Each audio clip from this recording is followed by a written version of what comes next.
Hello, everyone. My name is Peter Delkus. And my name is Mohammad Rafi Siddiq. We are presenting for our group today for our group project and assignment 10. So, John Clark has been working for a certain company for his entire career. He is extremely valuable to this company and brings assets, strengths, intangibles, and a better work ethic than any single person in the entire company. Because of all of this, he believes that he needs a higher salary. He's not getting paid enough. So the issue of getting the higher salary is when you believe that you aren't getting paid fairly and you think you deserve more money. How should you approach the conversation with your boss or superior without having to face any negative consequences whatsoever? Those negative consequences might include getting talked bad to, being negatively looked upon, fired, or even getting demoted. So how can we avoid all of that? That's the issue here. Hello, now we are going to discuss about situation, complication, and question. So the situation is that John has been working for the XYZ company for 18 years, and now he believes that he deserves more income. And the complication related to to this uh, to this matter is that he's having a difficulty in conveying his concern to the superiors because he's afraid of their negative reactions, because in many organizations uh, people who are very outspoken about their income raise is not perceived very professional. The question related to this issue is what we are discussing is that how one should approach his superiors to discuss the matters of income, and when they believe that they are not being paid fairly, what actions can they take. Next slide.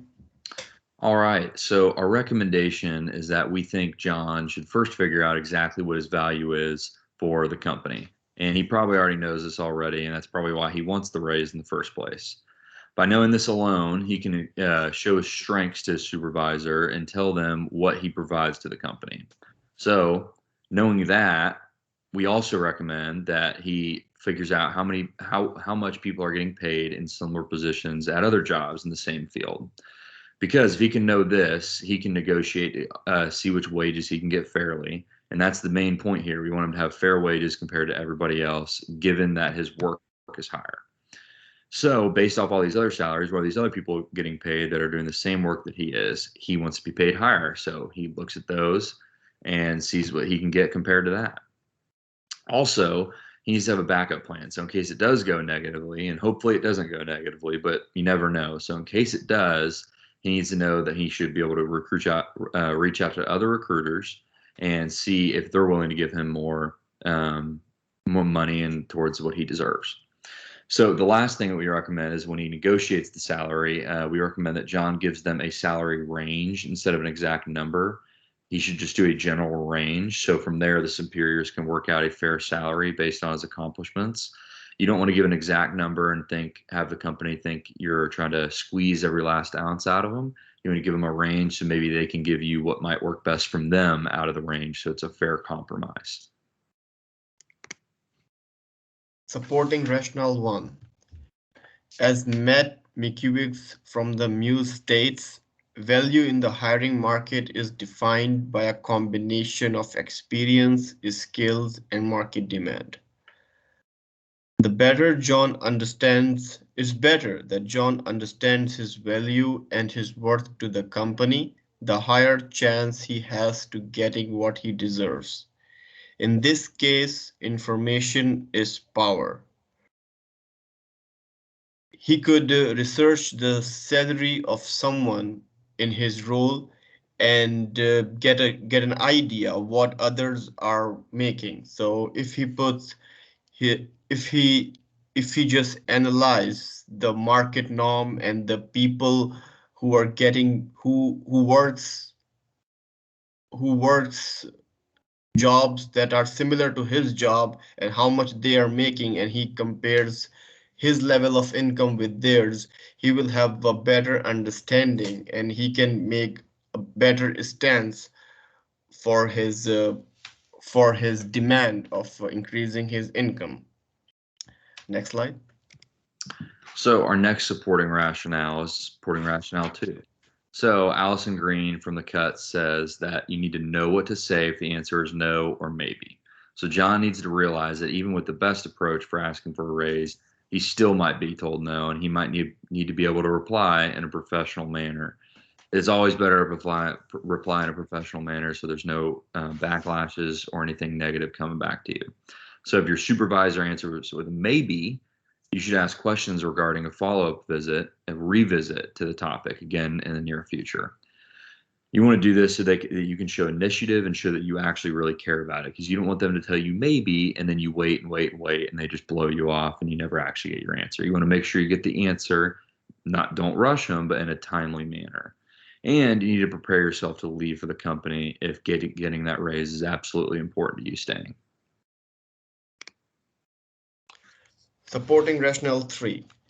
So John needs to understand that approaching subjects like a raise to the supervisor isn't necessarily an easy task.